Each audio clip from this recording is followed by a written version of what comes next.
Irish guy, and pretty simple this one. I'm going to take a look at every Premier League club and rank each owner based on how good or bad they've been. Right, let's go. 20th, Chelsea. Words could not express just what an incompetent oaf I believe Todd Bowley is. I have never seen an owner systematically ruin 20 years of success so quickly. It's almost impressive that this American megalomaniac has managed to storm into Stamford Bridge, immediately chuck around £1 billion as if it was Monopoly money, tying down hideously average muffins into 7 and 8 year contracts. With one click of his buffoonish fingers, he has turned the great Chelsea into a mid-table club. What makes it even worse is that when he arrived, he was promising the world. But what he really wanted to do was just make big power moves to show off at his lavish cocktail parties. I mean, why else would he have spent the summer of 2022 obsessing over luring Cristiano Ronaldo to the club? This is a man who sacked Chelsea's Champions League winning manager 24 hours after giving him his Aubameyang? It makes no sense. It's been like serving your wife divorce papers the day after getting an expensive ring for Valentine's Day. The guy, he looks borderline insane. He's got the footballing IQ of a constipated worm. Chelsea fans must be so furious. It's almost like they're watching their children be babysat by a cannibal who's on the run for eating monkeys at the zoo. 19th, Manchester United. Look, Man United fans will argue that the Glazers should be rock bottom of this list. The family who've been in charge since what, 2004? There's been so many yellow and green scarf protests at the ground. Half the time, Old Trafford has looked a bit like Carrow Road. Just a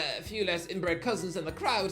Sorry, Narch, that was stupidly mean. But lads, this is an ownership who've taken, what, £1 billion out of the club? Sucking Manchester United dry like a leech? To show what Man United fans think about their owners, the head of the Glazer family died in 2014. I mean, did anyone make a fuss? Well, to me, the most unforgivable part of the Glazer era was them agreeing to sign up to the Super League behind the fans' back. Seeing Abraham Glazer releasing a statement on the Liverpool website, it looked all sorts of wrong. And so for that alone, these owners get in the relegation zone. 18th, Everton. Okay, I know Farhad Mashiri is in the business of selling Everton to prospective new owner 777 partners, so he'll be out of Goodison Park in about 10 minutes. But let's be real, he was an absolutely rotten Everton owner. This is an Iranian billionaire who once had shares in Arsenal, but was part of a monster mega takeover at Everton in 2016. The guy was targeting Champions League football, wanting to bring trophies to the club. Look, the guy has put his money where his mouth is, spending more than 700 million on transfers, but I'm sorry, it was absolute idiot spending, just constantly overpaying on bank average sludge. 30 million pounds on Yannick Bolasie, 30 million pounds on Michael Keane, 30 million pounds on Cenk Tosun, 30 million pounds on Moaz Keane, 50 million pounds on Gylfi Sigurdsson. I could be here all day. It'd be like looking at someone's shocking bank statement after they spent over 1,000 pounds on Tesco's on nothing but soggy biscuits, dead flowers, and a box of rat poo. I rate the ambition at times. After all, he was the man who brought Carlo Ancelotti to the club, which, I mean, before this takeover, he would have looked hideously out of their reach. It was about as likely as my fat Aunt Margaret getting a kiss off Ben Affleck down the pub. But on his watch, the Toffees never cracked the top 4 even once. They had multiple relegation battles, were docked 10 points for FFP breaches, and were so close to winning up in the championship last year. So overall, absolutely rotten. 17th, Burnley. The jury is massively out on Burnley's new USA owners, ALK Capital LLC, who bought the club 3 years ago, and well,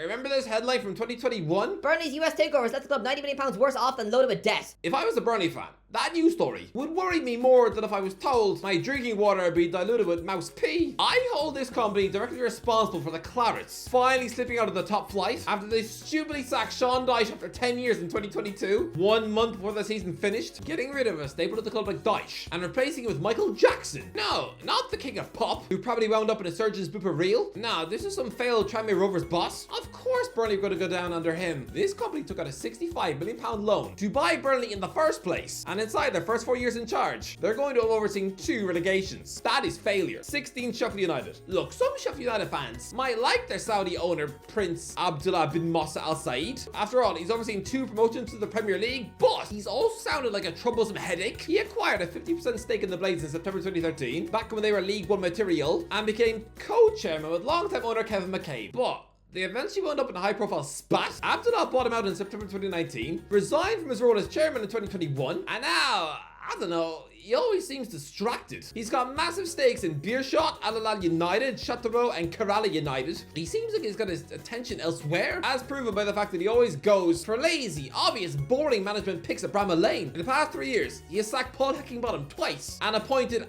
and sacked Chris Wilder. It's all just a bit meh. 15th, Fulham. Fulham fans must have a complex relationship with their owner Shahid Khan. No, not the evil tiger from the Jungle Book. Nah, this is the American billionaire owner who controls the Jacksonville Jaguars in the NFL. For years, Fulham fans hated him and his entire family, and I mean, why not? He seized control of the Cottagers in July 2013 for a monster 200 million quid and instantly relegated them. In his debut season in charge, he went through 3 different managers and finished 19th, just 4 years after the Europa League final. They then spent 4 seasons in the Championship, came back up in 2018, but went back down in 2019. Were promoted again the following season, went back down in 2021. 3 relegations on Khan's watch. Things were so poisonous at one point that the vice chairman, Tony, told his own fans to go to hell on Twitter. It's been mostly dreadful, but the last 3 years, things have looked better. They've got in a top manager, Marco Silva, finally won the championship title, finished 10th last season in the Premier League. It's taken the Cans a while, but they finally got the hang of how to run a football club with dignity. But yes, I would imagine there are still some Fulham fans who haven't forgiven the family, especially considering they've driven ticket prices up to a baffling degree. And yeah, they would happily see him choking his own moustache. 14th West Ham. This is surely the most complex owner-fan relationship in the league. For a long while there, West Ham fans absolutely despise their owners. Again, it didn't help when David Sullivan and David Gold acquired the club in 2010. When they did so, the club were almost immediately relegated. This is an ownership who for many years made so many clumsy wrong moves and yanking them out of their famous Upton Park ground and chucking them into a sleazy, hollow spaceship of a stadium that caused many an angry West Ham fan to angrily squirt blood out their nose. At times, this ownership group have been absolutely shameless. Remember when Karen Brady wanted the entire Premier League season cancelled at the start of the first lockdown purely because they were in danger of going down? But to be fair, David Sullivan is ambitious. He's put his money in his pocket for signings. It's taken a while, but he's finally delivered European football and silverware. He unearthed a £100 million footballer too, but I do think they sort of clumsily stumbled out of this success because they didn't really want David Moyes in charge. They brought him in as a relegation firefighter in 2017, and then they sacked him in the summer to get a big fat managerial name like Manuel Pellegrini before having a big Moyes to take his job back once he wound up being a disappointing sludge puppet of a coach. The West Ham owner seems like he wants a huge, massive name in charge, so don't worry, that is coming eventually. They're gonna end up with an Ancelotti, a Mourinho, or a Tuchel one day, but for now,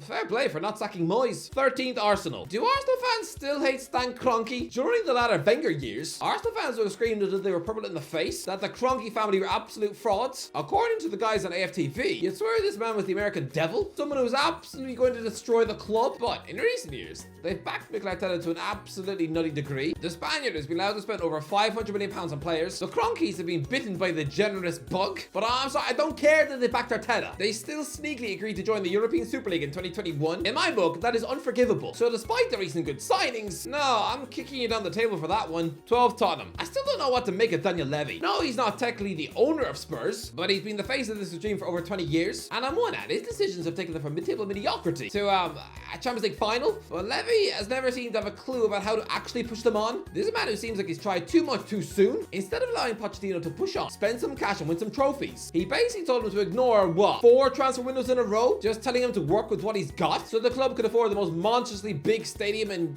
English football. The fact that the club were forced to play at Wembley while they waited for this new ground, that looks weird beyond belief. I always thought they spoiled the lure of Wembley by letting FA Cup semi-finals be played there. But can you imagine how bored Spurs fans must be of this ground after playing there for an entire season? I feel like Levy was incredibly lucky that the club managed to accidentally stumble upon a world star like Harry Kane as a child. Make no mistake about it, they were about 20 minutes away from selling him to Norwich for about £4 million.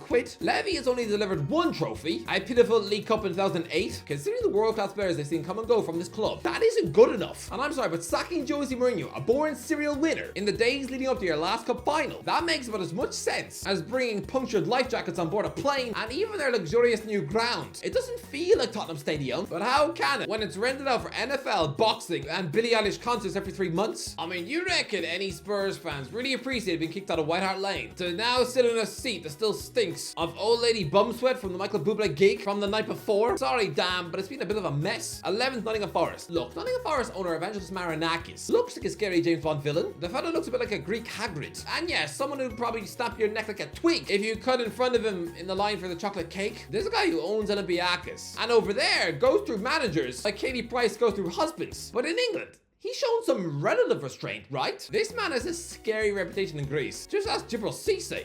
Remember that ex-Liverpool striker? Yeah, Marinakis once beat him up after a Super League match. He's a terrifying bloke. In Greece, he's a bad guy, the Tony Soprano of the sport. But in Nottingham, I mean, we're still waiting for the crazy freakouts, right? He bought them in May 2017, has since sacked 6 managers and overseen about 150 signings. But the proof is in the pudding. He is the man who has gotten Forest back into the Premier League and kept them there. I mean, don't get me wrong, it's a bit like West Ham and they accidentally stumbled upon this success. Make no mistake about it, if it weren't for Steve Cooper swooping in to save the day, Chris Hughton would have had this team relegated to League One. Cooper was a marvellous appointment, as is Nuno Espirito Santo now. So Marinakis, fair play, I guess. 10 to Liverpool. Look, FSG have done so much right at Liverpool, so me chucking them as low as this in the list, it seems harsh. They are the ones who appointed Jurgen Klopp, they were the ones who gave him millions upon millions to spend, and they were the ones who delivered Champions League and Premier League success, right?